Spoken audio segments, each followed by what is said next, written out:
എടുക്കുന്നതിനിടെ തൊഴിലുറപ്പ് തൊഴിലാളികൾക്ക് നിധി ശേഖരം കിട്ടി. കണ്ണൂർ ശ്രീകണ്ഠാപുരം ചെങ്ങളായിലാണ് സ്വർണം, വെള്ളി എന്നിവ ലഭിച്ചത്. പോലീസ് കസ്റ്റഡിയിലെടുത്ത നിധി ശേഖരം പുരാവസ്തു വകുപ്പ് പരിശോധിക്കും.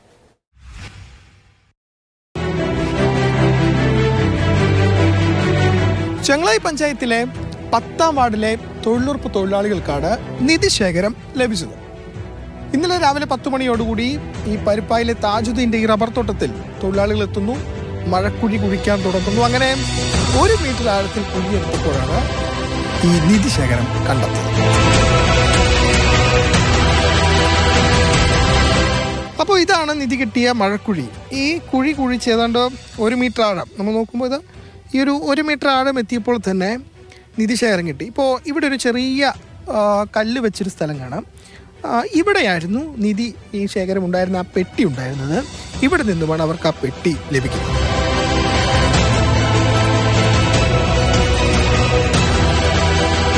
ഈ സാധനം ഇതെന്താ സംഭവം തട്ടി ഇങ്ങനെ ഇട്ടിരുന്നുണ്ട്, ഇങ്ങനെ മറിച്ചിട്ട് മറ്റേ പെണ്ണുങ്ങളോ ചെന്നാ ഇതെന്താ സംഭവം കൊള്ളിയോണ്ടൊരു മറിച്ചിടുമ്പോൾ ഇത് തുറന്നൊക്കെ കണ്ണിൽ സ്വർണ്ണം വലുതും ചെറുതുമായിട്ട് അല്ല. ഞാൻ തൊട്ടില്ല, ഞാൻ പറഞ്ഞു ഞാനേ തൊടൂല, എനിക്ക് പേടിയാന്ന് കാണുമ്പോൾ. കണ്ണൂരായതുകൊണ്ടും സമീപകാലത്തെ സംഭവങ്ങൾ മുന്നിലുള്ളതുകൊണ്ടും ആദ്യം ഒരുപക്ഷെ ഇത് ബോംബാണോ എന്ന് അവർ കരുതി, പിന്നീട് ഇത് കൂടോത്രമാണോ എന്ന് കരുതി. ഒടുവിലാണ് ഇത് നിധിയാണെന്ന് മനസ്സിലായത്. ആദ്യമേ ഇതെന്താണെന്ന് അറിയില്ല. എന്നിട്ട് ഇവർക്കൊരു ഇത് പറഞ്ഞത് ഇത് ബോംബ് കിട്ടി, പിന്നെ നിധി കിട്ടി, കൂടോത്രം കിട്ടിയെന്ന്. ഒരു അലൂമിനിയത്തിന്റെ ഒരു മൂടി അടപ്പുള്ള പാത്രമാണ്. ചെറിയതാണ്, ചെറുതാ പാത്രം. 17 മുത്തുമണി, 13 സ്വർണ്ണ ലോക്കറ്റുകൾ, കാശിമാലയുടെ പതക്കങ്ങൾ, വെള്ളി നാണയങ്ങൾ, പഴയ കമ്മലുകൾ എന്നിവയാണ് ഈ കുഴിയിൽ നിന്നും ലഭിച്ചത്. അത് മാലയാക്കി നമ്മൾ കോർത്തു, മുത്തുമണി ഇടക്കിട്ടിട്ട് കോർത്ത് ആയിഷ എന്ന് പറഞ്ഞവർ കാണിച്ചു വെച്ചത് വെച്ചാൽ ഒരു അലൂമിനിയം പോലത്തെ ഒരു പാത്രം, അതിനൊരു അടുപ്പുണ്ട്. അടുപ്പ് ഇങ്ങനെ തുറന്ന് എടുക്കുന്നതാ, തെച്ച് മൊത്തത്തിൽ തുറക്കുന്നില്ല. ഓടി ഇങ്ങനെ ഒരു ഇല്ലതാ സാധനം ഇങ്ങനെ തുറന്ന് അടുപ്പ് തന്നെ അടിച്ചത് ഇങ്ങനെ എടുത്തു. അതിപ്പം നമ്മൾ അവരെ ഏൽപ്പിച്ച ഫോട്ടോത്തിലിട്ടിട്ടുണ്ട്. അത് നമ്മളിപ്പം കയ്യിലില്ല, എല്ലാം നമ്മൾ അവരെ ഏൽപ്പിച്ചു കഴിഞ്ഞു.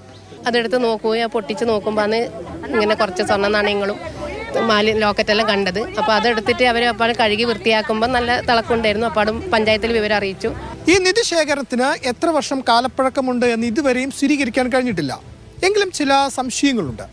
200 വർഷം വരെ കാലപ്പഴക്കമുണ്ട് എന്നതാണ് പ്രാഥമികമായി സംശയിക്കുന്നത്. വെള്ളി നാണയത്തിൽ പി എന്നൊരു അക്ഷരമുണ്ട്.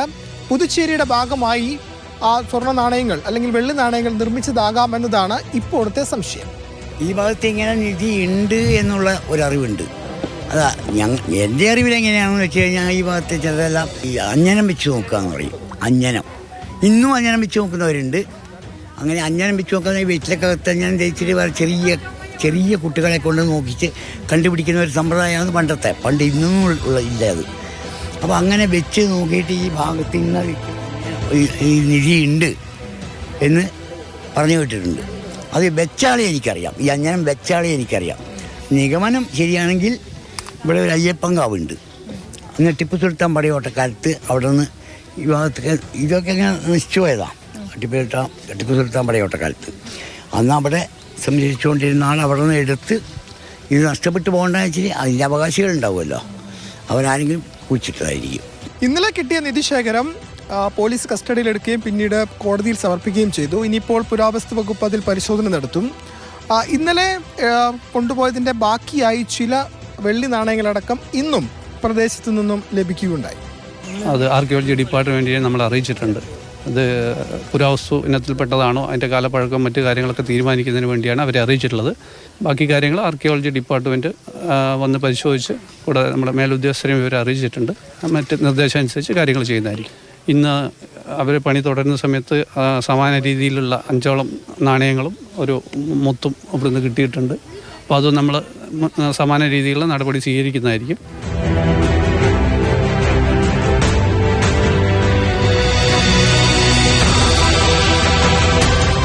വെറും കൗതുകം മാത്രമല്ല, അതിനപ്പുറം ചരിത്രപരമായ കുറേ അറിവുകൾ അവശേഷിപ്പിക്കുന്ന തെളിവുകളാണ് കണ്ണൂരിൽ നിന്നും ലഭിച്ചിരിക്കുന്നത്.